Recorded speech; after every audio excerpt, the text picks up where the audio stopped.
Police मंडळ त्यांनी आपल्या मिरवणुका ठिकाणी काढलेल्या आहेत. अतिशय शांततेमध्ये, अतिशय उत्साहात, अतिशय जल्लोषात या सगळ्या निवडणुका या ठिकाणी चालल्या आहेत. सर्वांना विनंती केली शांततेमध्ये आपण या निवडणुका पार पाडूया.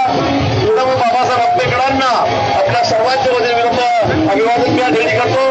पुन्हा आपल्याला सर्वांना मनापासून खूप शुभेच्छा देतो आणि थांबतो. जय हिंद, जय महाराष्ट्र, जय भीम.